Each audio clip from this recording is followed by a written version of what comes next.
ही जी काही महाराष्ट्र धर्माची मांडणी आता सरांनी सुरुवातीला केली आणि धर्म भाषा महाराष्ट्र धर्म आणि मराठीकरणाच्या बद्दल ते बोलले. आम्ही 20-22 वर्ष हे सगळं काम करतो. सरांनी मगाशी एका भाषणात त्यांच्या मुद्द्यात सांगितलं की आम्हाला कोल्हापुरात एक जण असं म्हणाले की तुम्हाला हे सगळं करायला 10 वर्ष उशीर झाला असं वाटत नाही. तर मी त्यांना म्हटलं की हो आम्हाला उशीर झाला, पण तुम्हालाही उशीर झाला. म्हणजे आम्ही काही केलं नाही म्हणून तुम्ही फार धावपळ केली अशातलाही भाग. म्हणजे एकूणच सगळ्या समाजाला उशीर झालेला आहे आणि आपण उशिरा राहण्याच्या स्पर्धेत एकमेकांच्या पुढे आहोत.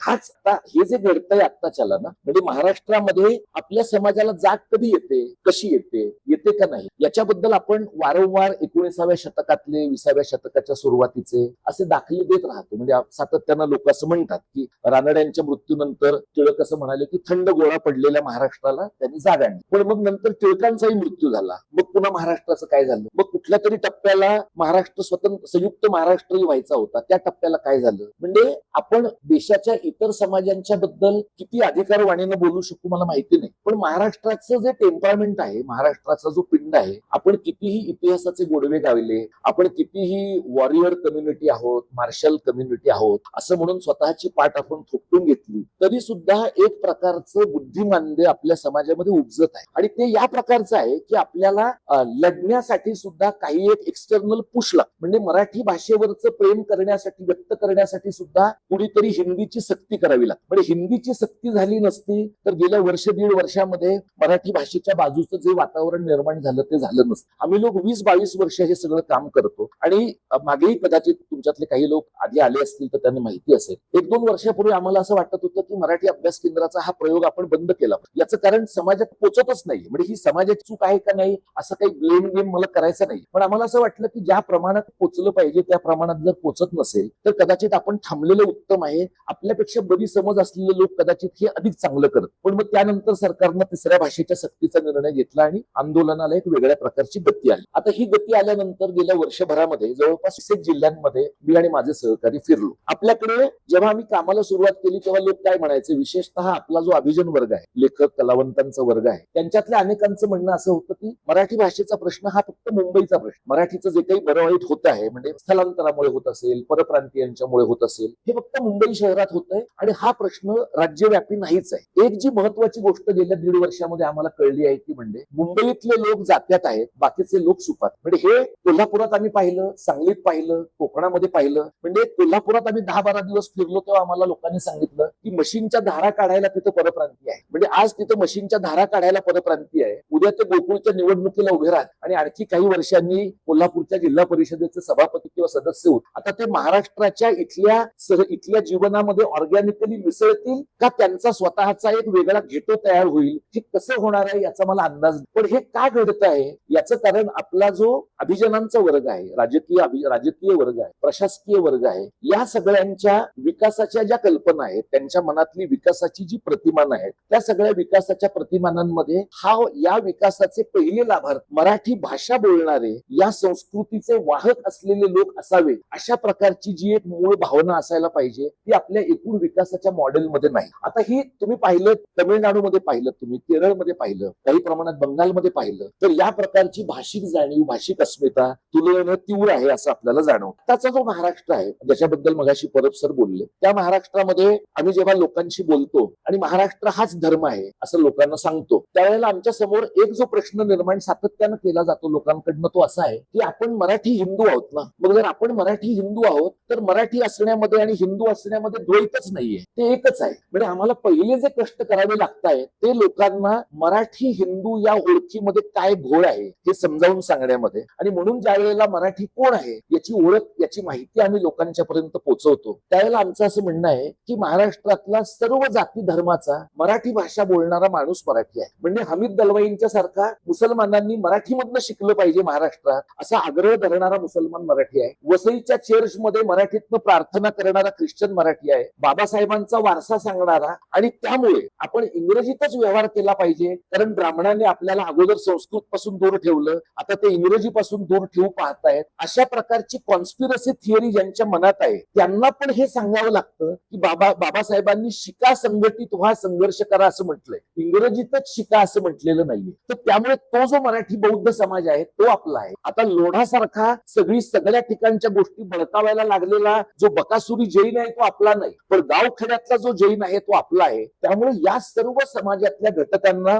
सोबत घेऊन आपल्याला मराठी ही ओळख तयार करता येते का, अशा प्रकारचा एक प्रयत्न गेली वर्ष दीड वर्ष आम्ही करतो. आता ज्या वेळेला यासारखं शिबिर आम्ही घ्यायचा विचार करतो त्यावेळेला नेमकं काय डोक्यात आहे ते मी तुम्हाला सांगतो. अगदी 15-20 वर्षापूर्वीपर्यंत अगदी आताही होत नाही तसं नाही, सेवा दलाची शिबिरं होतात, कम्युनिस्टांची स्वतःची राज्य पातळीवरची शिबिर होतात, संघाची बौद्धिक होतात, पण तो वदतो व्याघात आहे असं मी मानतो. म्हणजे संघाची बौद्धिक हा एक वेगळा विचार, जिथं तुमची काही वैचारिक ग्रोथच होत नाही आणि तुम्ही आहात तिथंच थांबता, त्याला बौद्धिक कसं म्हणायचं असा मला एक प्रश्न पडतो. पण ते घडतं. आता प्रॉब्लेम असा आहे की असं भाषेच्या संबंधात काम करणाऱ्या लोकांचं गेली 65 वर्ष घडलेलं नाही. ते कोणी करायला पाहिजे होतं, तर ते आपल्याकडच्या 2 सेनानी करायला पाहिजे. म्हणजे संयुक्त महाराष्ट्राचा लढा जी माणसं लढली त्यांनी या प्रकारचं एक वैचारिक ओरिएंटेशन केलं. तुम्ही महाराष्ट्राचं महामंथन हे लालजी पेंडसेकर जर पाहिलं तर त्यामध्ये जसा लढ्याचा उल्लेख आहे तसं कॉम्रेड चितळींच्या तोंडी एक वाक्य आहे. ते असं म्हणतात की राज्य मिळेल पण आपल्या मुलांना रोजगार मिळेल का. म्हणजे लढा लढणाऱ्या लोकांना राज्य मिळाल्यानंतर आपण काय करायचं याच्याबद्दलची एक कल्पना होती, स्पष्टता होती. दुर्दैवाने ज्यांनी महाराष्ट्र लढून मिळवला ते लोक महाराष्ट्राच्या निर्मितीनंतर सत्तेत राहिले नाही. म्हणजे 60 ते 62 या काळामध्ये संयुक्त महाराष्ट्र समिती फुटली, सगळे घटक पक्ष फुटले. आता आपल्याकडचं जे जेत्याचं नॅरेटिव्ह आहे, जेत्याचं कथन आहे ते काय आहे की चव्हाण साहेबांनी सर्व प्रकारच्या विरोधकांना माणसं जोडली पाहिजेत असं म्हणून सोबत घेत आपली पाठ्यपुस्तकं त्यानं भरलेली आहेत, आपले संदर्भ ग्रंथ त्याने भरलेले आहेत. पण याचा थोडा उलटा एक तुम्ही अर्थ लावून पहा की संयुक्त महाराष्ट्र समिती हा देशातला पहिला बिगर काँग्रेस अलायन्स आहे. लोहियांच्या उत्तर भारतातल्या बिगर काँग्रेस अलायन्सच्या 10 ते 12 वर्ष अगोदरचा अलायन्स आहे, ज्यांनी महाराष्ट्रात ते सत्तेच्या अगदी जवळ पोहोचले होते. किंबहुना ते सत्तेच्या अगदी जवळ पोहोचलेले होते हे महाराष्ट्र लवकर मिळण्याचं सगळ्यात महत्वाचं कारण आहे. कारण त्यावेळेला महाराष्ट्रातल्या काँग्रेसला आणि दिल्लीतल्या काँग्रेसलाही जर 62 सालापर्यंत महाराष्ट्र झाला नाही तर पुढच्या टप्प्याला महागुजरातच्या भागामध्ये आणि इकडच्या मराठी भाषक प्रांतामध्ये आपली सत्ता राहणार नाही याची भीती वाटल्यामुळे महाराष्ट्र निर्माण झालेला आहे. पण झालं असं की त्यानंतर सगळे समाजवादी मंडळी फुटली, बाबासाहेबांचं निधन झालं आणि काँग्रेसमधले जे असंतुष्ट लोक होते ते महाराष्ट्र झाल्यानंतर पुन्हा आपल्या मूळ पक्षामध्ये निघून गेले. त्यामुळे बिगर काँग्रेसी आघाडीचा एक असा प्रयोग ज्याच्या पायाशी भाषा होती तो बिगर काँग्रेसी आघाडीचा प्रयोग महाराष्ट्रामध्ये 57 ते 62 या काळामध्ये खुडला गेला आणि तशा प्रकारचा प्रयोग गेल्या 5-50 वर्षामध्ये समग्रतेने निर्माण झालेला नाही. हा आपल्या महाराष्ट्राचा सगळ्यात मोठा प्रॉब्लेम आहे. आता चव्हाण साहेबांनी ज्या वेळेला महाराष्ट्राची जबाबदारी स्वीकारली, भाषा संचालनालय स्थापन केलं, साहित्य संस्कृती मंडळ स्थापन केलं, विश्वकोश निर्मिती मंडळ स्थापन केलं, या सगळ्या भाषा विकास विषयक ज्या यंत्रणा आहेत ते करणं हे त्यांचं कर्तृत्व आहे. पण या सगळ्या यंत्रणा सामान्य प्रशासन विभागात घालून ठेवणं किंवा सांस्कृतिक कार्यामध्ये घालून ठेवणं आणि मराठी भाषेचा स्वतःचा विभाग स्थापन होण्यासाठी राज्याच्या स्थापनेची 50 वर्ष पूर्ण व्हायला लागणं याचा अर्थ त्या प्रकारची स्कॉलरशिप, त्या प्रकारचं पॉलिटिकल अॅक्युमन, त्या प्रकारची राजकीय समज महाराष्ट्रामध्ये जवळपास 2010 पर्यंत नव्हती. आता हे असं म्हणल्यामुळे चव्हाण साहेबांना कमीपणा येत नाही. संपूर्ण भारतात एक तमिळनाडू जर सोडला ज्यांची भाषिक आणि सांस्कृतिक जाणीव ही अत्यंत आक्रमक आणि अत्यंत प्रगल्भ होती, महाराष्ट्रासारख्या राज्यामध्ये ज्यांनी लढा लढला ते सत्तेत आले नाही, जे लढ्याच्या दरम्यान काठावर राहिले आणि नेहरू आणि महाराष्ट्रात आम्ही नेहरूंची निवड करू असं ज्यांनी म्हटलं ते सत्तेत आल्यानंतर त्यांनी रचनात्मक अशा प्रकारच्या काही गोष्टी केल्या. पण एक भाषिक राज्याचा पाया उभा करण्यासाठी जे भाषिक नियोजन करावं लागतं ते आपल्याकडे घडलं नाही आणि त्याची फळं गेल्या 5-50 वर्षामध्ये आपण भोगतो. आता 2010 साली आम्ही लोकांनी आंदोलन केलं. त्यावेळेला अशोक चव्हाण राज्याचे मुख्यमंत्री होते, छगन भुजबळ राज्याचे उपमुख्यमंत्री होते. ते कॅम्पेन मी लीड केलेलं असल्यामुळे सरकारचे निर्णय हे किती इररॅशनल आणि गमतीच्या पद्धतीने निर्माण होतात ते मला थोडं दिसलेलं आहे. आम्हाला असं वाटत होतं की मराठी भाषेचा विभाग स्थापन झाला पाहिजे आणि ते आम्ही भुजबळांना सांगितलं. तुम्हाला माहितीये भुजबळ हे कसे हिकमती दुरुस्त आहे त्याची तुम्हाला आता कल्पना आहे. तर त्यांना आम्ही सांगितल्यावर त्यांना असं लक्षात आलं की या मुद्द्यामध्ये पॉलिटिकल मेरिट आहे. त्यामुळे आम्ही जेव्हा दोन्ही मुख्यमंत्री आणि उपमुख्यमंत्र्यांना भेटलो तेव्हा अशोक चव्हाण तुम्हाला माहितीये की तेव्हापासूनच ते एक आदर्श गृहस्थ होते. तेव्हापासूनच आपल्या बुडाला कसली तोशीच लागणार नाही याची त्यांनी त्यांनी काळजी घेतलेली आहे. त्यामुळे तेव्हाही त्यांची भूमिका कुत्ता जाने चमडा जाने अशा प्रकारची होती. पण भुजबळ त्यावेळेला त्यांना असं म्हणले, हा असं काही करून प्रश्न सुटणार नाही, तुम्ही तो मराठी भाषेचा विभागच करा. आता मराठी भाषेचा विभागच करा हे भुजबळांनी सांगितल्यामुळे अशोक चव्हाणांची पंचायत झाली की जर आपण वेळेमध्ये हे केलं नाही तर याचं श्रेय भुजबळांना जाण्याची शक्यता आहे. म्हणून मग आमचं नशीब पालटलं आणि 1 मे 2010 मराठी भाषेचा विभाग स्थापन झाला. म्हणजे या सगळ्याच्या मागे कोणत्याही प्रकारची सखोल भाषिक जाणीव, भाषिक आकलन होतं अशातला भाग नाही. त्यानंतर गेली 15-1 वर्ष आपल्याला माहिती आहे आपण मराठी भाषेच्या विकासासाठीच्या अनेक कामांचा आपण विचार करत. 2 वर्षांच्या पूर्वी मराठी भाषेला अभिजाततेचा दर्जा मिळाला. बरेच लोक आम्हाला असं म्हणाले की हे फार महत्वाचं काम झालेलं आहे. तुम्ही 2024च्या अगोदर वर्षभर एक बघितलं तर मराठीला अभिजात भाषेचा दर्जा मिळावा किंवा मिळणार आहे किंवा मिळाला आहे, यामुळे हर्षवायू झालेल्या लोकांची संख्या महाराष्ट्रात 14 कोटीपैकी किमान 13 कोटी होतीच. लोकांना असं वाटत होतं की आता हे एकदा झालं की भाषेचा कुठलाही प्रश्न सुटायचा राहत. आता अभिजाततेचा दर्जा त्यांनी कधी दिला? विधानसभेच्या निवडणुकीत पराभव त्यांच्या गळ्याशी जेव्हा येईल असं त्यांना वाटलं तेव्हा त्यांनी दिला. त्यातले 2च मुद्दे मी तुम्हाला सांगतो. सरकारनं असं म्हटलं की 300 ते 500 कोटी रुपये दरवर्षी मराठी भाषेला मिळणार आहे. तुमच्यापैकी जे कोणी भारत सरकारची, महाराष्ट्र सरकारची या बाबतीतली वेबसाईट पाहणार असतील तुम्ही पहा, गेल्या जवळपास 18-19 महिन्यांमध्ये 1 रुपया सुद्धा मिळालेला नाही. 300 ते 500 कोटी सोडा, 1 रुपया पण मिळालेला नाही. आता ह्या लोकांनी काय केलंय? आता ह्या लोकांनी जपानमध्ये मराठीचं अध्यासन सुरू केलंय आणि ह्याचं पत्र आहे, तुम्ही चेक करा. इंग्रजी भाषेमध्ये लिहिलेलं जपान बद्दलचा GR आहे. तर आमचं असं म्हणणं होतं की किमान तो तरी GR यांनी जपानीत काढायला पाहिजे होता. म्हणजे जपानच्या माणसांना आपल्यावर काय आढळतंय याची तरी किमान कल्पना आली असती. म्हणजे आपण आपल्या भाषेचं पण बघायचंय आणि मराठी लोकांचं पण बघायचं, हे तरी जपानी लोकांना कळलं असतं. आता ते आणखी 8 ठिकाणी केंद्र स्थापन करणार आहेत, जगात 8 ठिकाण. म्हणजे एका अशा रम्य प्रदेशात आपण राहण्याची शक्यता आहे की आपल्या नैसर्गिक भौगोलिक प्रदेशातनं मराठी पूर्ण संपेल आणि मग आपल्याला वेस्ट इंडिज बेटावर, ऑस्ट्रेलियातल्या एखाद्या दुर्गम भागामध्ये असं आपल्याला मराठी शाळा चालवणारे लोक सापडण्याची शक्यता आहे. हे जे आहे ना, हे अक्षरशः थिएटर ऑफ द ऍब्सर्ड वाटावं अशा प्रकारची परिस्थिती आहे. आणि या पार्श्वभूमीवर जेव्हा सरकार असं म्हणतं की हे घडल्यामुळे मराठीचे प्रश्न मार्गी लागतील, त्यांनी काय सांगितलं? आम्ही देशातल्या 56-50 विद्यापीठांमध्ये मराठीची अध्यासनं सुरू करू. एक अध्यासन सुरू व्हायला 20 वर्ष लागलेली आहे. जे विलासरावांच्या काळात सुरू झालं, फडणवीसांच्या काळात पूर्ण झालं, ते सुद्धा दिल्लीला आपलं अधिवेशन साहित्य महामंडळाचं झालं म्हणून. मग जर आणि ते सुद्धा मराठी भाषेचं अध्यासन नाहीये, ते सामरिक अभ्यासाचं अध्यासन आहे. ते शिवाजी महाराजांच्या नावाने झालेलं अध्यास. म्हणजे तुम्ही साधा विचार करा की तुम्ही जर रिद्धपूरला जा, रिद्धपूर हे महानुभाव पंथीयांचं महत्वाचं ठिकाण आहे. रिद्धपूरला महाराष्ट्र सरकारने मराठी भाषेचं विद्यापीठ स्थापन केलेलं आहे. कुणीही तिथे जाऊन पहा, म्हणजे 4 खोल्यांचं विद्यापीठ आहे. म्हणजे चक्रधर जर असते आताच्या काळामध्ये तर हे बघून त्यांनी पुन्हा उत्तरापंथी गमन केलं असतं. अशा प्रकारची परिस्थिती आहे. असं 4 खोल्यातलं ते विद्यापीठ आहे. त्यांचं नाव विसरलं, काय ते कुलगुरू अविनाश आवलगावकर हे पुणे विद्यापीठातलेच आहे. म्हणजे निवृत्त लोकांच्या पुनर्वसनाची सोय हे विद्यापीठ काढण्याचं महत्वाचं प्रयोजन आहे. आता तुम्ही मराठी भाषेचं विद्यापीठ तिथं स्थापन ज्यावेळेला करतात लोक, त्याचा उद्देश काय आहे? सर्व ज्ञानशाखांमधलं ज्ञान मराठीमधनं यायला पाहिजे, हा जर त्याचा उद्देश असेल तर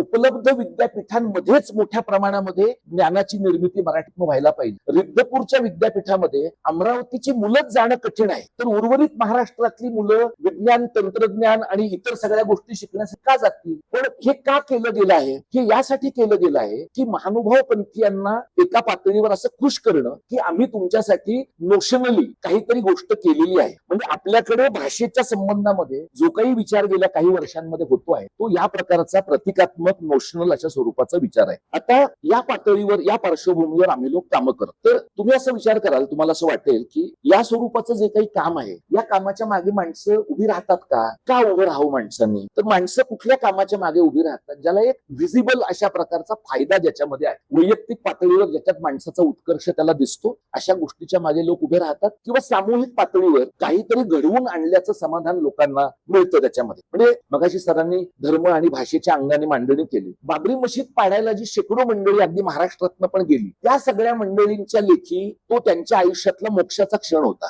त्यांना असं वाटत होतं की शेकडो वर्षांचा या धर्मावर झालेला जो काही अन्याय आहे त्याचं निवारण करण्यासाठी माझी एक पुनर उपयोगी पडलेली आहे. आता हे जे आहे ना, हे आपल्या पातळीवर आपण काहीतरी अशी कृती केली ज्यातनं आपण एका समग्र अशा प्रकारच्या एका डिस्कोर्स स्वतःला जोडून घेतो. अशा प्रकारचं भान ज्या वेळेला धार्मिक मूलतत्ववाद एखाद्या समाजाला देतो, त्यावेळेला लोकांना तुम्ही तुमच्या मुलांना मराठी शाळेत घाला, तुम्ही तुमच्या घरी मराठी पुस्तकं आणा, तुमच्या गावातलं मराठी वाचनालय चांगलं चालतंय का बघा, तुमच्या गावामध्ये असलेलं पर्यावरण तुम्ही नीट जपा, कारण शाळा, पर्यावरण आणि ह्या सगळ्या गोष्टी एका व्यापक संस्थेचा भाग आहे, हे सगळं सांगणं हे लोकांना फार कष्टकारक वाटतं. याचं कारण इंग्रजी माध्यमाच्या शाळेमध्ये मुलांना घालणं हा ऑटो पायलट वरचा निर्णय आहे. तो असा आहे की नाही, सगळ्या लोकांनी केलंय आणि इतरांची खात्री पटली आहे की ते बरोबर आहे. त्यामुळे मला त्याच्यासाठी स्वतःला काहीच प्रश्न विचारण्याची गरज नाहीये. माझ्या गावात वाचनालय हवं असेल, माझ्या गावात शाळा टिकवायची असेल, तर मला त्याच्यासाठी काहीतरी स्वतंत्रपणे कष्ट करावे लागतात. ओव्हरऑल तुम्हाला असं दिसेल लोकांच्या मानसिकतेमध्ये की आपण अशा पद्धतीनं आपल्या समाजासाठी वागावं ज्याच्यामध्ये काही एक दृश्यमानता आपल्या स्वतःच्या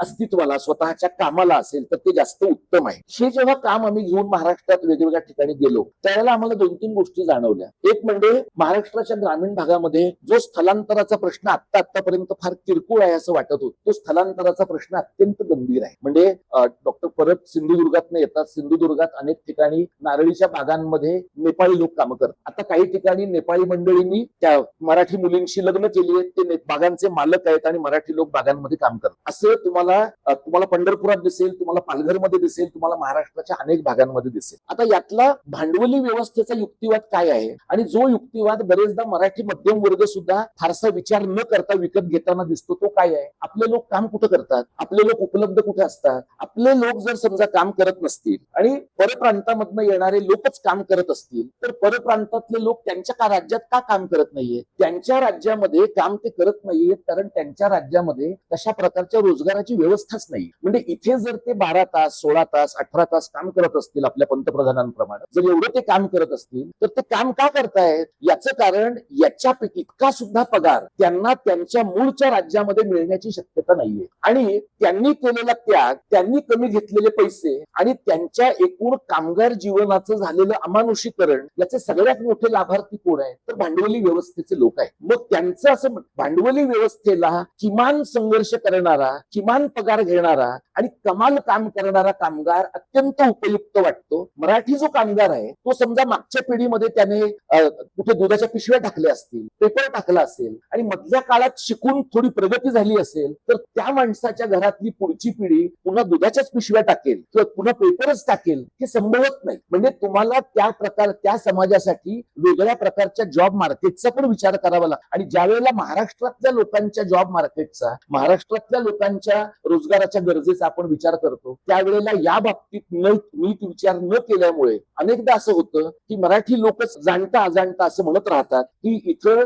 परप्रांतीय मजूर आला नाही तर आम्ही काम करू शकणार नाही, इथं परप्रांतीय मजूर आला नाही तर आमची इकोसिस्टीम चालू शकणार नाही. हा एक मुद्दा मी आता चर्चेपुरता तुमच्या समोर मांडून ठेवतो. दुसरा एक मुद्दा जो सतत आम्हाला सांगितला जातो तो असा आहे की तुम्ही भाषेच्या बाबतीमध्ये आग्रही लोक आहात. जेव्हा हिंदीला आम्ही विरोध केला त्यावेळेला हिंदी लोकांच्या पेक्षा मराठी लोकांना आम्हाला सांगावं लागलं की ह्या विरोधात काही प्रॉब्लेम नाही. म्हणजे इथे मसापमध्ये झालेल्या एका कार्यक्रमात मी आणि उल्हासदादा आम्ही एकत्र बोललो तेव्हा मी उल्हासदादांना असं म्हटलं की तुम्ही हिंदी राष्ट्रभाषा प्रचार समितीचे अध्यक्ष आहात. या देशामध्ये हिंदी नावाची कुठलीही राष्ट्रभाषा नाहीये, त्यामुळे तुम्ही हिंदीवर प्रेम असेल तर हिंदीचा प्रचार करा, पण राष्ट्रभाषा हा शब्द काढून टाका, हिंदी प्रचार समिती म्हणा. मुळात हे तुम्ही करायची गरजच नव्हती, हे काँग्रेसचं पाप आहे जुनं, हे तुम्ही करायचीच गरज नव्हती. पण समजा करता आहात तर हिंदी प्रचार समिती म्हणा, राष्ट्रभाषा प्रचार समिती म्हणू नका. पण मला वाटतं नंतर दादा तिथनं गेले आणि आता तुमच्या ताई तिथं आलेल्या आहेत, मेधा कुलकर्णी तिथं आलेल्या आहेत आणि त्या घरोघरी जाऊन लोकांना हिंदी शिकणं किती आवश्यक आहे हे समजावून सांगणार आहे. म्हणजे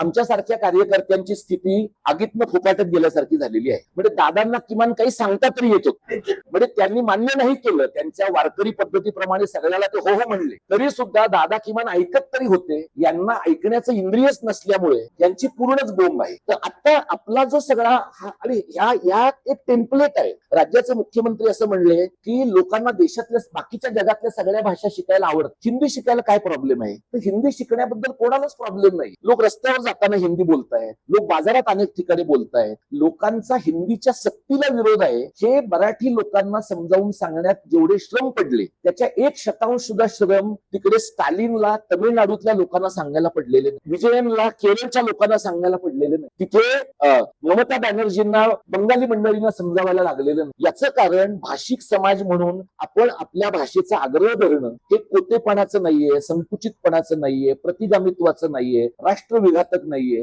हे आपल्या लोकांना सांगावं लागतं. ह्या 4 ज्या संकल्पना मी तुमच्या समोर मांडल्या की हे कोतेपणाचं आहे म्हणजे काय? तर लोकांना असं वाटतं की लोकांच्या मनात लोकांना हवं तसं बोलता आलं पाहिजे. तर आपल्याकडे महाराष्ट्र टाइम्स या वर्तमानपत्राने 20-25 वर्षापूर्वी क्रियापद मराठी असलेलं मराठी सुरू केलं आणि ते असं म्हणले की तरुणांना असंच मराठी लागतं. तुम्ही बघा, पेपर चेक करा आता तुम्ही, सगळ्या वर्तमानपत्रांच्या पुरवण्यांची नावं सुद्धा अर्धी मराठी आणि अर्धी इंग्रजी अशा स्वरूपाची आहे. म्हणजे ज्या वाक्यांमध्ये तुम्ही फक्त क्रियापद मराठी ठेवलंय, बाकीचं सगळं वाक्य मिश्र भाषेमधलं आहे, याचं समर्थन करण्याचा लोकांचा कल कसा आहे? पण लोक त्यांना जसं जमेल तसं बोलतात. मग जर लोक त्यांना जमेल तसं बोलतात आणि मराठी वर्तमानपत्रांमध्ये इंग्रजी शब्दांचा भरणा तुम्हाला दिसतो आहे, तर मग टाइम्स ऑफ इंडिया आणि इंडियन एक्सप्रेस मध्ये मराठी शब्दांचा भरणा का नाही? तिथे लिहिणाऱ्या माणसांना असं का नाही वाटत की 4 मराठी शब्द आपल्या लेखनामधनं गेले पाहिजेत, कारण आपला वाचक सुद्धा मराठी असण्याची शक्यता आहे? याचं कारण कुठली भाषा बलिष्ठ आहे, कुठली भाषा दुबळी आहे, याच्यावर कुठली भाषा कुठे शिरकाव करणार आहे हे अवलंबून आहे. मराठीच्या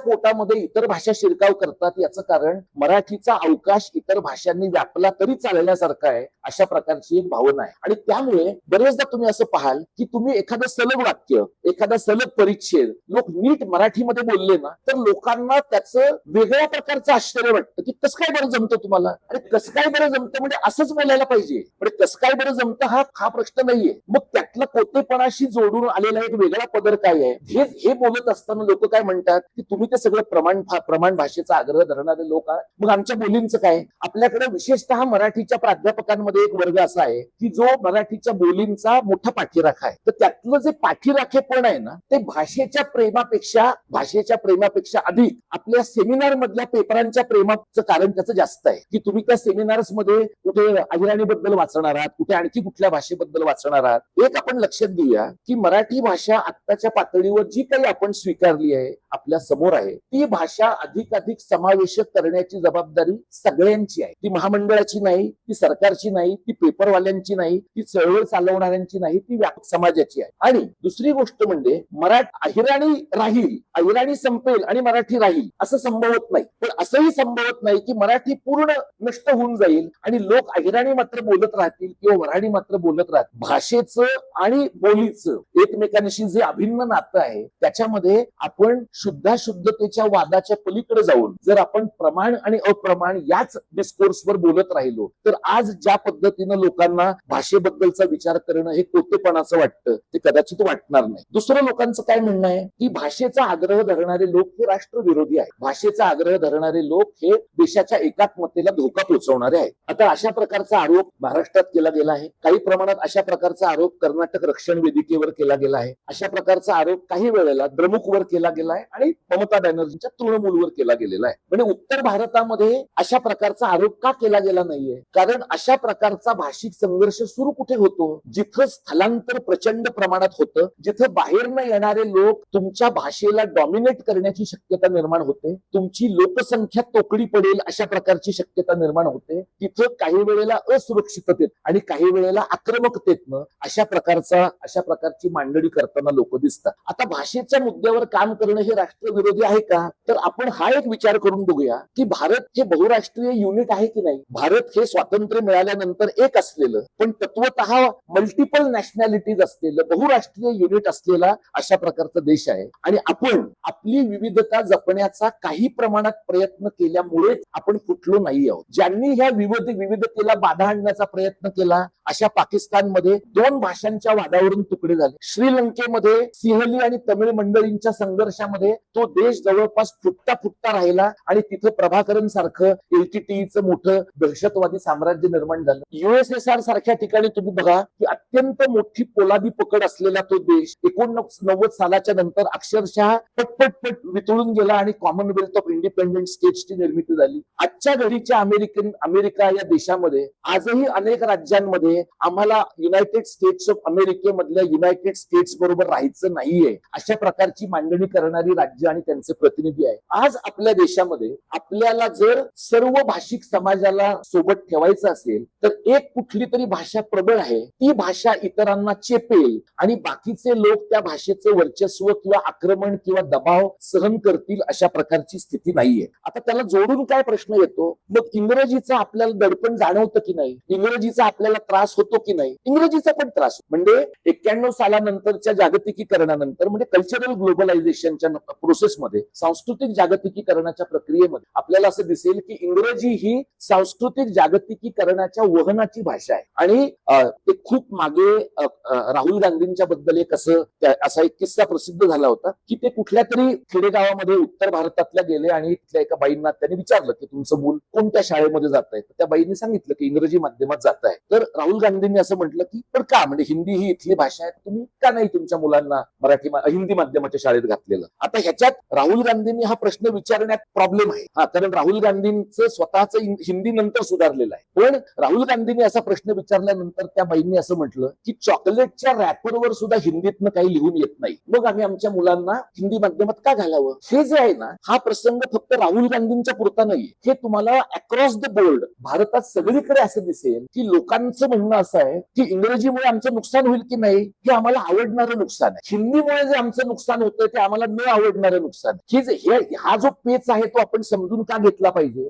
इंग्रजीमुळे लोकांना असं वाटतंय की मोडकं तोडकं इंग्रजी आल्यामुळे आमच्या मुलांच्या रोजगाराच्या शक्यता वाढतील आणि त्यामुळे आम्ही समाजातली जी उतरंड आहे त्या उतरंडीमध्ये 2-4 पायऱ्या जोरात चढून वरती जाण्याची शक्यता आहे. आपल्यापैकी जे लोक सामाजिक शास्त्रांचे वाचक अभ्यासक आहेत त्यांनी कदाचित कांचा इलायांचं काही एक लेखन वाचलं असेल. त्यांचा एक युक्तिवाद आहे की प्रादेशिक भाषा हे शोषणाचं हत्यार आहे आणि त्यामुळे प्रादेशिक भाषांपासून मुक्त होणं आणि इंग्रजीकडे जाणं या पद्धतीने आपण परिवर्तनाकडे किंवा बदलाकडे पाहिलं पाहिजे. तो प्रॉब्लेमॅटिक युक्तिवाद आहे, अडचणीचा युक्तिवाद आहे असं मला वाटतं. पण मी तो यासाठी सांगितला की आपल्या समाजातल्या एका मोठ्या वर्गाचा त्या युक्तिवादावर विश्वास आहे. त्यामुळे तशा प्रकारच्या युक्तिवादावर विश्वास असणाऱ्या समाजातल्या घटकांशी आपण जेव्हा डील करतो त्यावेळेला नाही तुमचं हे मूर्खचपणाचं आहे असं म्हणून पुढची चर्चा संभवत नाही. त्यांना त्या निष्कर्षापर्यंत काय यावंसं वाटलं, त्यांची त्यामागची पार्श्वभूमी काय आहे हे पण पाहणं गरजेचं आहे. मगाशी मी तुम्हाला म्हटलं तसं की हिंदीच्या वर्चस्वाबद्दल महाराष्ट्रासह देशातल्या अनेक राज्यांमध्ये 2 कारणांनी नाखुशी आहे. एक म्हणजे उत्तर भारतातनं येणारा माणूस, आणि मी जेव्हा उत्तर भारतातनं येणारा माणूस असं म्हणतो तेव्हा उत्तर भारतातनं येणारा हिंदू आणि उत्तर भारतातनं येणारा वहाबी मुसलमान या दोघांच्या मध्ये फार फरक करण्याचं कारण नाही. कारण ते दोन्हीही समाजगट त्याच प्रकारचे वर्चस्ववादी आहेत. त्यांना असं वाटतं, विशेषतः मराठी सारख्या भाषेबद्दल असं वाटतं की तुमच्या आणि आमच्या लिपीत काय फरक आहे आणि आमची भाषा तर जास्त मंडळी संख्येनं बोलताय. आता तो पण फुगा आपण आकलनाच्या पातळीवर असा फोडून पाहायला पाहिजे की हिंदीची जनगणनेतली लोकसंख्या आणि हिंदीची प्रत्यक्षातली लोकसंख्या याच्यात प्रचंड मोठा फरक आहे. म्हणजे अवधी, बुंदेलखंडी, ब्रज, मगही, भोजपुरी या भाषा बोलणारे जे सगळे लोक आहेत या सगळ्या लोकांची जेव्हा जनगणनेमध्ये हिंदी भाषक म्हणून नोंदणी होते किंवा केली जाते तेव्हा हिंदीचं पोट बेडकासारखं फुगतं. हे जे फुगलेल्या बेडकाचं हिंदीचं नॅरेटिव्ह आहे ते घेऊन ते पश्चिम भारतामध्ये येतात आणि इथं ते सांगतात की ही राष्ट्रभाषा आहे. त्यामुळे आपल्याला या प्रकारचं नॅरेटिव्ह जेव्हा आपण डिमिस्टिफाय करायला जातो त्यावेळेला आपल्यावर होणारा आरोप तुम्ही राष्ट्रविरोधी आहात असा आहे. तर राष्ट्रविरोधी असणं आणि हिंदी विरोधी असणं या 2 सारख्या गोष्टी नाही. आपला प्रॉब्लेम काय बघा, तुम्ही राज्यशास्त्राचे कुणी असाल तर तुम्ही दीपांकर गुप्तांचं तुमच्यापैकी कुणीतरी वाचलं असेल. दीपांकर गुप्तांनी नेटिव्हिजम इन अ मेट्रोपॉलिस नावाचं शिवसेनेवरचं एक पुस्तक लिहिलंय. त्याच्या अखेरीस ते जेएनयूचे असल्यामुळे आणि डावे विचारवंत असल्यामुळे त्यांनी असं म्हटलं की आणखी काही वर्षांनी काय होईल तर महाराष्ट्रामध्ये डाव्यांचा उत्कर्ष होईल आणि बऱ्यापैकी एका अर्थाने लेबर फ्रेंडली अशा प्रकारचं वातावरण निर्माण होईल. दीपांकर गुप्ता हयात आहेत, जेएनयू हयात आहे, महाराष्ट्र हयात आहे, पण महाराष्ट्राचं काहीही दावेकरण झालेलं नाही. आता हे का नाही झालं? कारण तुमचं आकलन गणलेलं आहे. तुमचं आकलन का गणलेलं आहे? कारण तुम्ही जे पाहिलं ते तुम्ही इंग्रजीच्या चष्म्यातनं पाहिलं. तुम्ही जेव्हा अभ्यास केला तेव्हा सेनेचे लोक काय लिहित होते, तेव्हा मार्मिक मध्ये काय येत होतं, तेव्हा मराठामध्ये काय येत होतं, हे तुम्ही कुठल्या तरी इंटरप्रिटर किंवा ट्रान्सलेटरच्या मदतीने थोडंफार कच्चं पक्क जाणून घेण्याचा प्रयत्न केला आणि तुमचे आयडिओलॉजिकल नॅरेटिव्ह इथल्या व्यवस्थेवर तुम्ही लादल्यामुळे तुम्हाला असं वाटत राहिलं की शिवसेना हे ॲबरेशन आहे, शिवसेना हा अपवाद आहे आणि त्यामुळे हळूहळू मराठी लोकांची यातनं मुक्तता होईल. असं नाही घडलं. शिवसेनेच्या नंतर 40-45 वर्षांनी महाराष्ट्र नवनिर्माण सेना आली आणि हे दोनही पक्ष आजच्या घडीला महाराष्ट्रामध्ये ज्याला तुम्ही मराठी कल्चरल स्पेस असं आपण म्हणतो तो मराठीचा कल्चरल स्पेस मोनोपोलाइज करून आहे. आता आमच्यासारखे जे लोक काम करतात त्यांना दुहेरी प्रॉब्लेम आहे. तो काय आहे की एकीकडे ही जी उत्तर भारतातनं आलेली हिंदी इंग्रजी अशी द्वैभाषिक इंटेलेक्च्युअल मंडळींची संख्या आहे, त्या सगळ्या लोकांना सतत सांगत राहावं लागतं की भाषेचा आग्रह धरणं याच्यात प्रतिगामी आणि राष्ट्रविरोधी काही नाही. आणि दुसरीकडे सेना मनसे सारख्या लोकांना सांगावं लागतं की एक पाणीपुरीवाला एक टॅक्सीवाला यांना मारहाण करून मराठीचे प्रश्न मार्गी लागत. हा दुहेरी पेच आहे. म्हणजे एकीकडे तुम्ही जर बघितलं तर हिंदी वृत्तवाहिन्या ज्या आहेत आता त्या अगदीच विकल्या गेल्या आहेत ते सोडून द्या, पण त्या विकल्या जाण्याच्या थोड्या अगोदर त्या आज तकच्या एका जाहिरातीमध्ये असं त्यांनी नोंदवलं होतं की त्यांना सर्वाधिक टीआरपी कधी मिळालेला आहे, राज ठाकरेंच्या हिंदी विरोधी आंदोलनाच्या वेळेला मिळालेला आहे. म्हणजे आपण हे लक्षात घेऊया की आपल्याला उगाच असं वाटतं की अरे यांचं फारच राष्ट्रप्रेम आहे किंवा यांचं फारच महाराष्ट्र प्रेम आहे. म्हणजे मी तुम्हाला खूप मागे राज ठाकरेंना मी प्रत्यक्षात भेटलो 8-9 साली, तेव्हा ते असं मला बोलताना म्हणाले आणि मला असं वाटलं की त्यांचं ते असं लूज वाक्य होतं. ते मला म्हणाले की ते सगळे 3-4 चॅनल माझ्यावर चाललेत की नाही. आता हे तुम्ही राजकारणात एका फेजमध्ये यशस्वी झालात की तुमच्या मनामध्ये अशा प्रकारचा एक अहंकार म्हणा, एक आक्रमक भाव म्हणा तो येतो. पण राज ठाकरेंना पण 17 वर्षात हे कळलंय की चॅनलवाले कोणाचे नाहीये, भांडवलवाले कोणाचे नाहीये. तेच भांडवलवाले आता जेव्हा बातम्या करतात त्यावेळेला राज ठाकरे करतायत ते राष्ट्रद्रोही आहेत हे अगदी हिरिरीनं सांगतात. त्यामुळे महाराष्ट्रामध्ये मराठीच्या बद्दलचा आग्रह धरणं याला जितका राष्ट्रविरोधाचा बट्टा लागतो तितका तमिळनाडूतल्या मंडळींना लागत नाही. याचं कारण त्यांनी ते त्यांच्याच भाषेत बोलत राहतात आणि ते सर्वांना त्यांच्या भाषेच्या नॅरेटिव्ह पर्यंत आणणं भाग पाडतात. आपले लोक एकतर हिंदी बरं बोलत नाहीत, घाणेरडं बोलतात, त्यामुळे हिंदी ऐकणाऱ्या माणसांचा त्यामुळेही संताप होतो. आणि तुम्ही वाईट हिंदी बोलत असाल तर तुम्ही बोलता कामा नये, किंवा तुम्हाला बोलायचं असेल तर तुम्हाला ठामपणे तुमच्या भाषेत हिंदीतनं तुमची बाजू मांडता आली पाहिजे. आपल्याकडे असं दिसतं की आपण एका अशा प्रकारच्या सांस्कृतिक राजकीय पेचात आहोत की आपलं ठरत नाहीये की आपण दक्षिणेत आहोत का उत्तरेत आहोत. म्हणजे उत्तरेतनं एवढ्या प्रचंड मोठ्या प्रमाणात आपल्याकडे आता माणसांची भरती झाली आहे. त्यानिमित्ताचा एक मुद्दा सांगतो आणि मग मी ह्या उत्तर दक्षिणच्या मुद्द्याकडे येतो. उत्तरेतनं एवढ्या मोठ्या प्रमाणात आपल्याकडे जेव्हा लोकसंख्या येते तेव्हा लोक काय म्हणतात, देशात घटनेचं 19वे कलम आहे, सगळ्यांना कुठेही जाण्याचं स्वातंत्र्य आहे, तुम्ही कसं काय रोखू शकता. घटनेमध्ये 19वे कलम आहे, कुणाला कुठेही जाण्याचं स्वातंत्र्य आहे, हे बरोबर आहे. पण घटना लिहिली गेली 49 साली, अंमलात आली जानेवारी 50 मध्ये. घटनाकारांना जर अंदाज आला असता की देशातल्या काही राज्यांमधले लोक एवढे आर्थिकदृष्ट्या मागास असतील की जवळपास 5-5, 6-6 कोटी लोक दुसऱ्या राज्यामध्ये जातील आणि हे स्थलांतर नाही, हे सामूहिक विस्थापन आहे, असं घडणार आहे, याचा जर घटनाकारांना अंदाज आला असता तर या प्रकारच्या स्थलांतराला काय रिस्ट्रिक्शन्स असावी, या प्रकारच्या स्थलांतरावर काय प्रकारचे बंधनं घालावीत याचा त्यांनी विचार केला असता. काय केलं असतं मला माहिती नाही. आता ते नाहीये. आता या व्यवस्थेमध्ये आपण राहतो. जर या व्यवस्थेमध्ये आपण राहतो आणि घटनेच्या 19व्या कलमामुळे महाराष्ट्राच्या पोटातच इतर भाषकांची राज्य निर्माण होण्याचा धोका निर्माण झालाय असं जर आपल्याला दिसत असेल तर त्या बाबतीमध्ये आपण काही म्हणणं, आणि त्याला जर लोक असं म्हणले की तुम्ही घटनेच्या बाबतीत बोलता म्हणजे तुम्ही राष्ट्रद्रोही आहात, तर राष्ट्रद्रोही नाही पण महाराष्ट्र प्रेमी आहोत या प्रकारचा युक्तिवाद आणि या प्रकारचं लिगल रिझनिंग यानंतरच्या काळात करण्याची गरज आहे. मगाशी जो मुद्दा मी थोडा मध्ये सोडला तो म्हणजे आपलं हे ठरत नाहीये की आपण उत्तरेत आहोत का दक्षिणेत आहोत, आणि हा आपला जुना प्रॉब्लेम आहे. म्हणजे शिवाजी महाराजांच्या काळापासून, पेशव्यांच्या काळापासून आपण जेव्हा दिल्लीचं तख्त आपल्या लोकांनी नष्ट केलं नाही तेव्हा दिल्लीश्वरोवा जगदीश्वरोवा असं म्हणण्याची थोरल्या बाजीरावापासूनची आपली परंपरा आहे. शिवाजी महाराज राजारामांच्या जन्मानंतर जेव्हा मूल पालथं जन्माला आलं तेव्हा ते म्हणाले की दिल्ली पालथी घालील, पण दिल्ली पालथी घालणं तेव्हापासून आजतागायत आपल्याला जमलं नाही. दिल्ली पालथी घालण्याच्या स्वप्नापासून दिल्लीचे बूट चाटण्याच्या वास्तवापर्यंतचा आपला प्रवास आहे गेल्या 450 वर्ष. तुम्ही एक बघा की आपण दिल्लीचं तख्त राखतो, महाराष्ट्र माझा असं म्हणण्याची पद्धत आहे. आपल्यावर जबाबदारी आहे का दिल्लीचं तख्त राखण्याची? दिल्लीचं तख्त ही सामूहिक जबाबदारी आहे. दिल्लीचं तख्त तमिळनाडूने पण राखलं पाहिजे, दिल्लीचं तख्त अंदमान निकोबारने पण राखलं पाहिजे, पण त्यासाठी ह्या माणसांनी आधी अंदमान निकोबार राखलं पाहिजे. यांनी जर अंदमान निकोबारच नाही राखलं तर ते कसलंच काही राखू शकणार. पण दिल्लीचं तख्त राखणं ही देशाच्या 4ही भागातल्या लोकांची जबाबदारी आहे. आपलं असं झालंय की आपण इतके राष्ट्रनिष्ठ आहोत की आपल्या महाराष्ट्र निष्ठेमध्ये कमतरता आलेली आहे. तुम्ही साधा विचार करून बघा की महादजी शिंद्यांच्या हातामध्ये ज्या काळात दिल्लीचं तख्त चालवण्याची ताकद होती, आपण का दिल्लीचं तख्त राखलं, का नाही फोडलं, का नाही जिंकलं दिल्लीचं तख्त? दिल्लीचं तख्त आपण जिंकलं नाही याचं कारण नंबर 2च्या पोझिशन मध्ये आपल्याला आनंद होतो. आता नंबर 1 आणि नंबर 2च्या पोझिशनवर दुसरे कोण नाहीच आहे, बाकी सगळे नंबर 75 पासूनच सुरू होत आहे. नंबर 1 आणि नंबर 2 अवेलेबलच नाहीये. तो तिकडचे नंबर 1, 2 घेणारे आहे, तिकडचे नंबर 1, 2 विकणारे आहे. याच्या पलीकडे तुम्हाला स्पेसच नाहीये. या परिस्थितीमध्ये आता आपण असा विचार करायचा की नाही की ठीक आहे त्या काळामध्ये आपण काही एक ऐतिहासिक मर्यादांच्यामुळे असा विचार केला नसेल तर आता करायचा का? दक्षिणेतली राज्य आपल्याला त्यांचं मानत म्हणजे कर्नाटक, तमिळनाडू, तेलंगण, केरळ हे कुठल्याही मुद्द्यावर एकत्र भांडतात तेव्हा आपल्याला त्यांना सांगावं लागतं किंवा आम्ही पण तुमच्या बरोबर आहोत. मधल्या पश्चिम भारतात काय आहे? आपण आहोत, गुजरात आहे, राजस्थान आहे. त्यात गुजरातचं सुवर्ण युग सध्या चालू असल्यामुळे पूर्ण देशाचा बाजार उठल्याशिवाय त्यांना शहाणपण येणार नाही. आणि तुम्ही लक्षात घ्या, हे जर आपल्या कोणी गुजरात सहानुभूतीदार असतील, असायला हरकत नाही, आपण लोकशाहीत आहोत, तर त्यांनी एवढं नोंदवून ठेवावं की देशाचा बाजार उठेल तेव्हा गुजरातचा सर्वात जास्त उठलेला असेल. याचं कारण देशातल्या सर्वात घातक प्रयोगशाळेचे ते पहिले विक्टीम आहेत, त्यांना कळायच्याही अगोदर. आत्ताच्या घडीला जी परिस्थिती आहे त्याच्यामध्ये आपण दक्षिणेशी कसं जोडून घेऊ शकतो, तर केंद्र राज्य संबंधांच्या चौकटीमध्ये महाराष्ट्राची परिस्थिती अशी आहे की आपण प्रचंड कर भरतो, मिळतं फार कमी. MMRचा प्रांत म्हणजे आता कोणी फक्त मुंबई म्हणत नाही बघा, MMRचा म्हणतात प्रांत,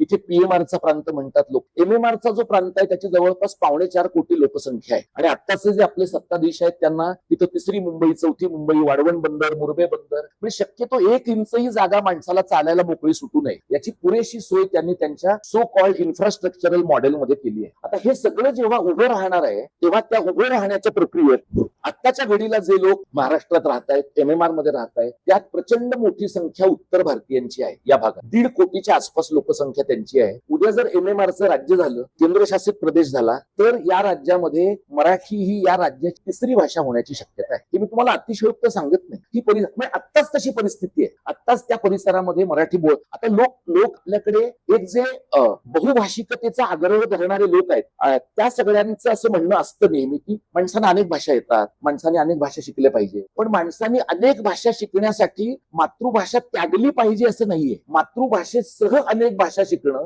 आणि त्या शिकण्याच्या वेगवेगळ्या टप्प्यांना शिकणं याचा एक काहीतरी विचार आपण समाज म्हणून करायला पाहिजे. एक असं मला दिसतं की ज्या प्रमाणामध्ये या देशात हिंदुस्थानचं कथन ताकदवान होत आहे आणि ते ताकदवान होत आहे हे स्पष्टच आहे. म्हणजे आपल्या अकाउंट मधल्या पैशांवर डल्ला मारला होता या मंडळीने, ते झालं, पण त्यांनी रामाला पण सोडलं नाही. म्हणजे रामाला सुद्धा आपण त्यापेक्षा वनवासात होतो ते बरं होतं. आपल्याला ह्यांनी मांडवात आणि मंदिरात आणून बसवलं आणि नंतर आपलं घर लुटलं. पण हे रामाला सुद्धा कळण्याची गरज होती. जसं आपल्यासारख्या सर्वसामान्य माणसांना कळण्याची गरज होती, तसं रामालाही कळण्याची गरज होती की राम आपला रिमोट कंट्रोल नाहीये, रामाचे कोणतरी रिमोट कंट्रोल आहे. हे कळल्यानंतर आता आपल्याला असं दिसतं की आत्ताचं जे कल्चरल नॅशनलिझमचं नॅरेटिव्ह आहे त्यामध्ये कोणत्याही प्रकारच्या भाषिक अस्मितेला काही स्पेस नाही, कोणत्याही प्रकारच्या भाषिक अस्मितेला काहीही वाव नाही. मगाशी बोलताना सर अभिजात मराठीच्या बद्दल बोलले, मी काही मुद्दे सांगितले. आपल्याला असं दिसतं की ही जी राज्य व्यवस्था आहे त्यांना भाषा ही एक प्रकारची अडचण अशी वाटते की जितक्या जास्त भाषांमध्ये व्यवहार करावा लागेल तितका तो व्यवहार आणि त्या प्रकारचं इनडॉक्ट्रिनेशन लोकांच्या पर्यंत पोहोचताना त्रास होतो. जे आपलं रोज पहाटेचं व्हॉट्सअप विद्यापीठ आहे त्या व्हॉट्सअप विद्यापीठातनं माहितीचं परिपूर्ण डिसेमिनेशन होण्यासाठी भाषा जितक्या कमी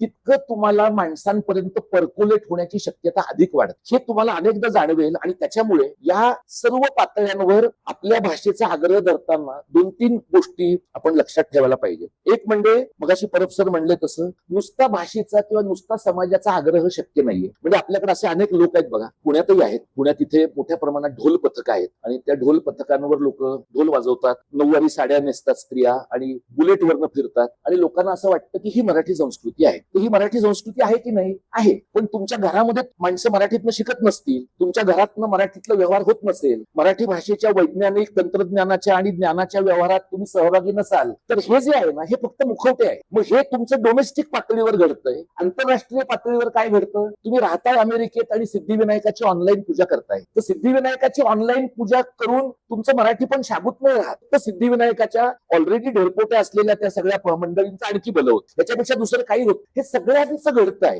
हे जेव्हा घडतं त्यावेळेला आपण भाषेमध्ये गुंतवणूक नाही केली, भाषेमध्ये समाज म्हणून आपण एकत्रितपणानं लक्ष नाही दिलं, तर बरेचदा असं होण्याची शक्यता असते की लोक भाषा नावापुरती वापरतात, कामापुरती वापरतात आणि मग नंतर समाजात ती राहत नाही. हे 2-3 मुद्दे मी तुम्हाला सांगतो आणि मग तुमच्या सगळ्यांचे जे काही प्रश्न येतील ते आपण घेऊया. गेल्या 5-7 वर्षामध्ये तुम्ही पाहाल की आपल्याकडे 3-4 पक्षांतर झाली, मोठी पक्षांतर झाली. आता म्हणजे आज दुपारपर्यंत 3 पक्षांतर झाली होती. आपला कार्यक्रम संपेपर्यंत आणखी एखादा एखादं होईल का मला माहिती नाही, पण 3 पक्षांतर मोठी झाली. आता हे 3ही पक्षांतर करणारे लोक काय म्हणाले, आम्ही विकास करण्यासाठी तिकडे गेलेलो आहोत. आपल्याला माहिती आहे त्यांची विकासाची व्याख्या केवढी उदार हृदयी आहे याची आपल्याला कल्पना आहे. पण हे सगळे लोक जे आहेत ना, यांच्यात कॉमन फॅक्टर काय आहे, हे सगळे मराठी लोक. हे जे मराठी लोक आहेत हे सगळे स्वतःला आम्ही वंदनीय बाळासाहेबांचे वारसदार आहोत असं म्हणतात. त्यातला एक घटक आम्ही वंदनीय म्हणजे आदरणीय शरद पवार साहेबांचे वारसदार असं म्हणतात. आणि यांच्यातल्या कोणाच्याही राजकीय कृतीमध्ये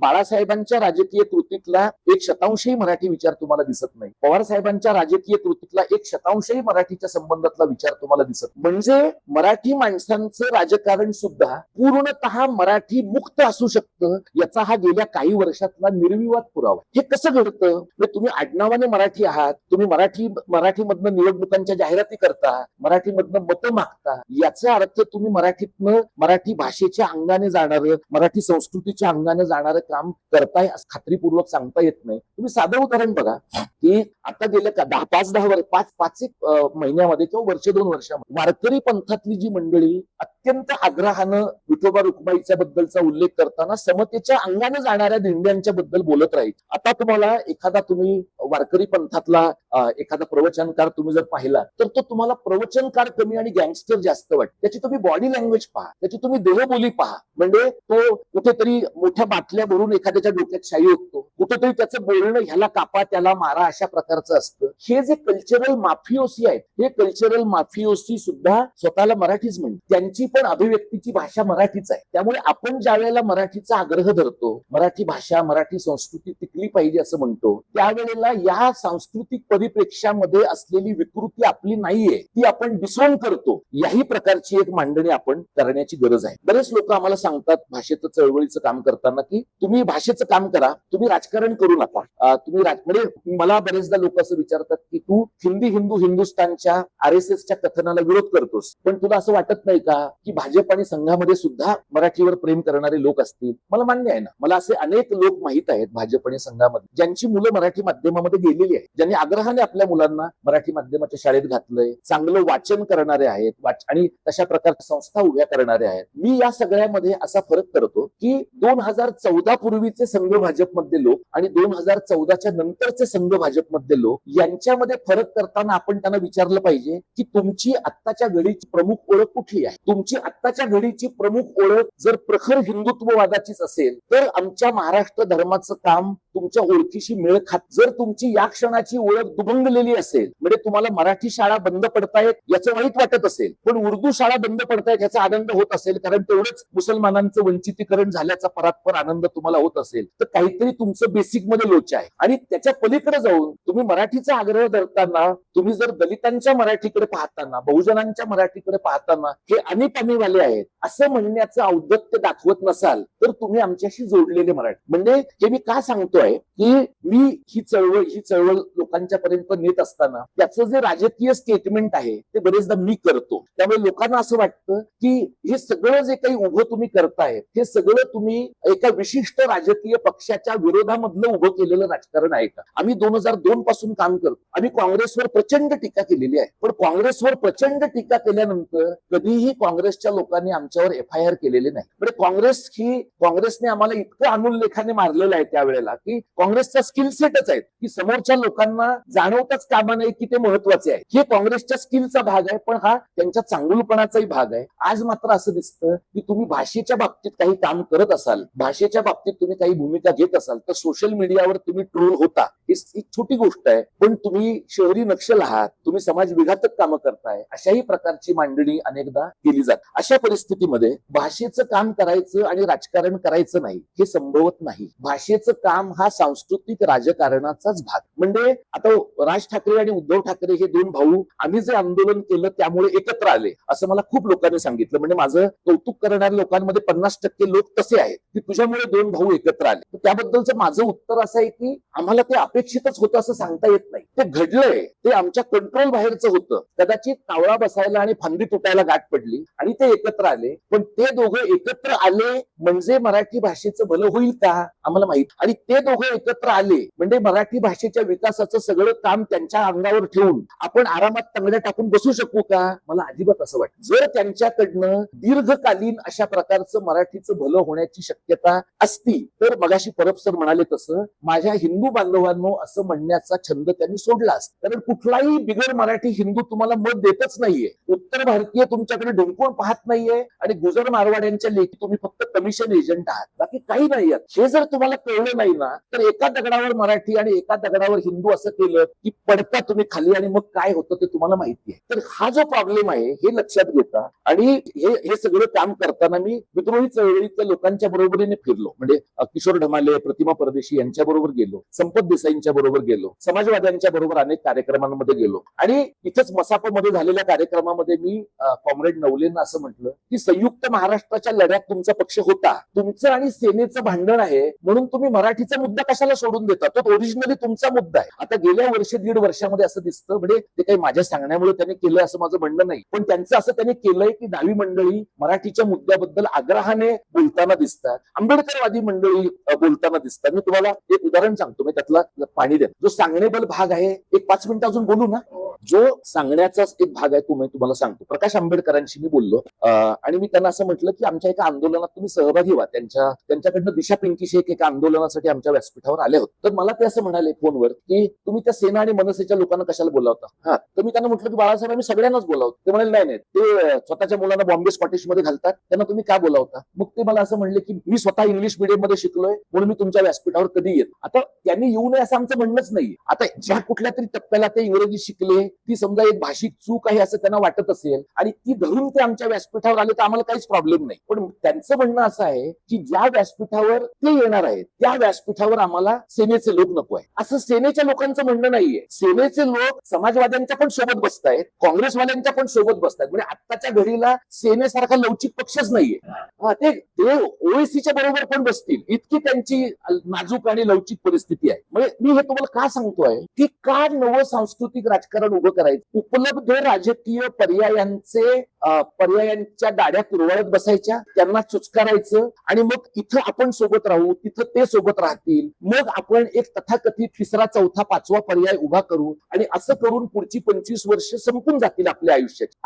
असं जर व्हायला लागलं ना तर फार पंचायत होते. आणि त्यामुळे तुम्हाला असं दिसेल की नागरी समाजातल्या ज्या चळवळी आहेत, सेवा दलाच्या असतील, इतर अनेक प्रकारच्या असतील, या सगळ्यांना आता जाणवत आहे की आपल्याला भाषा संस्कृतीच्या आधारे राजकारण आणि संस्कृतीकारण उभंच केलं पाहिजे. आणि ते जे राजकारण किंवा संस्कृतीकारण आहे ते उभं करण्यासाठी मला जे जाणवतं ते असं की उपलब्ध राजकीय पर्यायांच्या सोबत पण उपलब्ध राजकीय पर्यायांचं पूर्ण ओझं न घेता अशा प्रकारचा स्वायत्त अवकाश असलेला सांस्कृतिक राजकारणाचा पर्याय उभा करता येणं शक्य आहे, किंबहुना तो करून पाहिला पाहिजे. आता असे पर्याय यशस्वी होतात का? तर कदाचित आपल्या हयातीत नाही, म्हणजे माझ्यासारख्याच्या हयातीत नाही होणार. ह्याच्याबद्दलचं माझं साधं म्हणणं असं आहे की जी 107 माणसं मुंबई महाराष्ट्रात यावी म्हणून मेली, त्यांच्यातल्या कोणाचंही नाव मुंबईतल्या एकाही रस्त्याला नाही, त्यांची काही स्मृती नाही. पैसे दिल्यानंतर जैन मुनींच्या नावापासून वाटेल त्या लोकांची नावं रस्त्यानं दिली आहेत, पण ज्यांनी मुंबईसाठी जीव दिला त्यांची नावं नाही. मग त्या माणसांनी का जीव दिला असेल? कुठल्या तरी एका मोमेंटला त्यांना हे शहर आपलं आहे, हे राज्य आपलं आहे आणि या राज्यासाठी आपण काहीतरी किमान केलं पाहिजे, मग मोर्चात गेलं पाहिजे. लोक काही मरायला मोर्चात जात नाही, लोक मोर्चाला जात. एखादा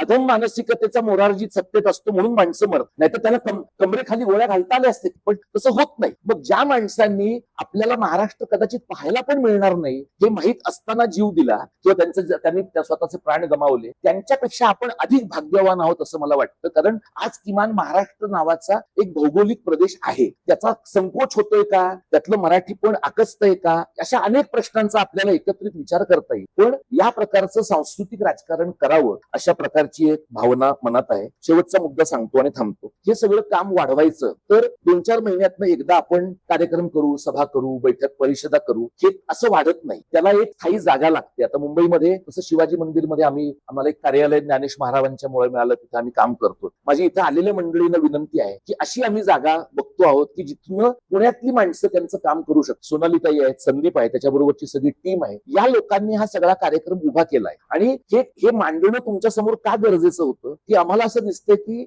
ही आत्ताची आपली ही चर्चा आणि आता आपल्याकडे ज्या काही वेगवेगळ्या व्याख्यानमाला होत आहेत त्यातली व्याख्यान ह्याच्यामध्ये मी फरक असा पाहतो की बोलणारा माणूस निघून जातोय बोलून. इथं आपण असं करणार आहोत की पुढचा जो काही तास दीड तासाचा वेळ आहे त्याच्यामध्ये तुमच्या मनात असलेले प्रश्न, न पटलेल्या गोष्टी, आणखी काही आम्ही करतोय त्या मांडणीत अपेक्षित बदल आहेत का, ही चर्चा व्हावी आणि त्या एंगेजमेंट नंतर एक काही काळ, दिवसातला काही काळ, आठवड्यातला, महिन्यातला काही काळ असा या चळवळीसाठी देण्याचा तुम्ही मंडळींनी जर विचार केला तर आम्हाला आनंद होईल. एक चांगली संख्या इथं आली हे सगळं ऐकायला. डॉक्टर परबांनी काही मांडणी केली, मी सविस्तर त्याच्याबद्दल बोललो. मला असं दिसतं की येत्या काही वर्षामध्ये महाराष्ट्राच्या समोर अस्तित्वाचा प्रश्न निर्माण होणार आहे. भाषेच्या समोर तर आहेच, महाराष्ट्राच्या त्रिभाजनाचा धोका आहे हे मी खूप ठिकाणी सांगतो आहे. विदर्भ, MMRचा प्रांत आणि उर्वरित महाराष्ट्र असा त्रिभाजनाचा धोका आहे आणि त्यातला जो MMRचा प्रांत आहे ती इथून दिल्लीत जाऊ पाहणाऱ्या एका गृहस्थाच्या भांडवली गुंतवणुकीचं साधन आहे. हे आपण लक्षात घ्या. हेही मी तुम्हाला सांगतो की आता जे दोघे सत्तेत आहेत त्यांच्याबद्दल आपल्या खूप वाईट आपल्या मनात कल्पना आणि त्या असल्याच पाहिजे. पण इथून जो माणूस नागपूरचा दिल्लीत जाणार आहे आणखी 10 वर्षांनी त्याच्या तुलनेत ते संत वाटतील अशा प्रकारची परिस्थिती आहे. हे लक्षात घ्या तुम्ही. आणि म्हणजे उगाच मराठी माणूस पंतप्रधान होईल म्हणून दंडाच्या पिटकुळ्या फुगवत बसू नका. जो माणूस मराठीच नाहीये, आडनावानेच मराठी आहे आणि ज्याचं नॅरेटिव्हच महाराष्ट्र धर्म चेचून टाकणं हे आहे. नाहीतर अशा माणसाने हिंदी सक्तीसाठी जीवाचं रान केलं नसतं. अशा माणसाने हिंदी सक्तीचा निर्णय आहे तशाच पद्धतीनं फुलवत ठेवण्यासाठी नरेंद्र जाधवांसारख्या त्यांच्या ताटाखालचं मांजर असणाऱ्या माणसाला अध्यक्ष म्हणून तिथे आणलं नसतं. त्यामुळे या लोकांच्या जी डीएनए मध्ये काय प्रकारची भावना आहे, त्यांचा डीएनए हा सुप्रा नॅशनलिस्ट डीएनए आहे. त्या सुप्रा नॅशनलिस्ट डीएनए मध्ये कुठल्याही प्रकारची भाषिक जाणीव राहत नाही, तगत नाही. आणि जर भाषिक जाणीवेचाच विचार असेल तर तो कदाचित उत्तर भारतातल्या हिंदीचा आणि संस्कृतचा असेल. महाराष्ट्र हे त्यांच्या